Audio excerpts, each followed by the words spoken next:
Bonjour à toutes et à tous. Aujourd'hui, nous allons réfléchir ensemble sur une notion très très importante qui donne l'atmosphère dans la relation entre l'homme et son prochain, qui s'appelle la notion du lekav zechut, le principe de juger l'autre positivement. En fait, c'est une Mishnah dans Pirkei Avot, Avedan et kol adam lekav zechut, tu dois juger tout homme du bon côté.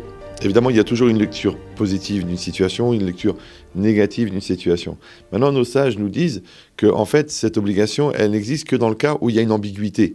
C'est-à-dire que quand je ne suis pas très clair exactement sur ce qui s'est passé, donc, et que je pourrais tenter de juger du mauvais côté, alors nos sages nous disent qu'il faut aller dans le sens du bon côté, c'est-à-dire aller chercher la bonne raison, ce qui serait même difficile à croire, mais qui est nécessaire pour pouvoir garder une image positive de la personne.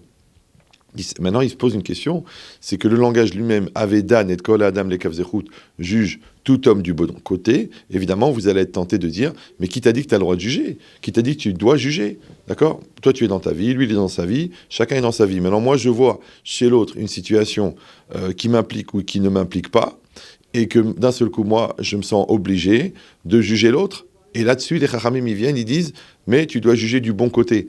Alors moi, je dis peut-être que non, peut-être qu'on aurait dû dire « Ne juge pas l'autre » et on aurait gagné du temps.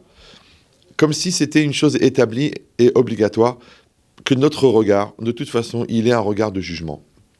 Alors en résumé, si on prend un petit peu l'approche un peu psychologique, c'est qu'en fait, un homme qui n'est pas bien construit, bien dans sa peau, bien dans sa tête, alors en fait, il est tout le temps en train de vivre dans le regard de l'autre.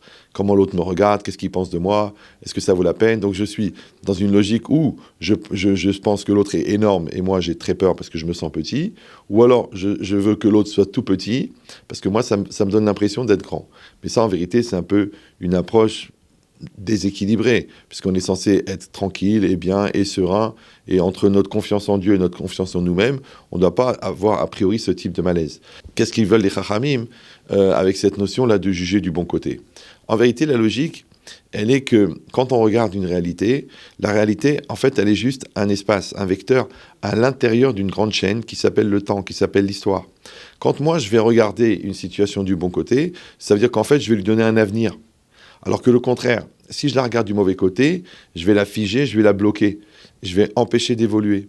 Donc d'accepter de voir du bon côté, ça veut dire de dire, bon, certainement que cette personne-là, elle a des circonstances, elle vient d'un bon sentiment, après elle est maladroite, elle fait une erreur, elle le fait mal, ou elle s'exprime mal, ou elle agit peut-être par rapport à des circonstances qui sont ponctuelles, mais le fond de la personne, il est bon.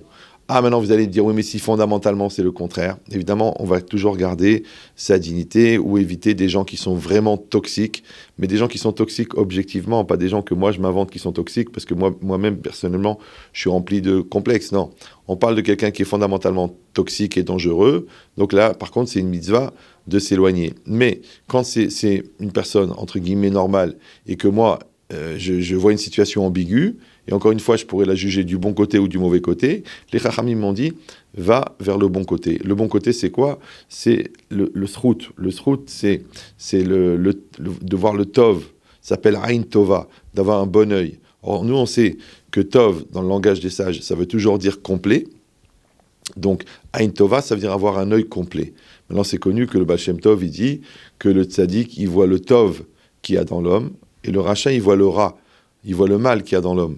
En fait, la logique, c'est que le regard qu'on a sur l'autre, il est souvent la projection de ce qu'on est. Donc, si je suis complet, je vois du complet. Si je suis incomplet, je vois de l'incomplet. Comme les gens qui voient toujours le défaut dans une situation et les gens qui voient toujours la qualité. Donc, cette logique-là, elle nous met en situation, en fait, d'avoir un regard positif parce que c'est ce qui crée le mouvement.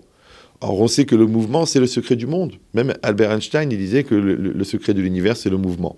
Bon, nous, on n'a pas eu besoin d'Albert, puisque c'est marqué dans la Torah, Bechokotai Telechu, dans mes lois vous irez, et le principe de l'alechet, dit le Zohar, Adam Oler, donc l'homme va, et nous on dit Al Tikre Alichot et la Alachot, ne dit pas déplacement, mais Alacha, donc ça veut dire que la loi, en fait, c'est le mode de déplacement d'un juif dans le monde.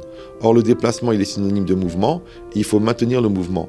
Donc tout ce qui irait dans le sens du blocage du mouvement, ça c'est négatif. Donc on va dans le sens du mouvement, et pour maintenir le mouvement, il faut voir les choses du bon côté, puisque de toute façon, elles vont vers une résolution positive, puisque tout ce que fait Dieu, c'est pour le bien. À bientôt.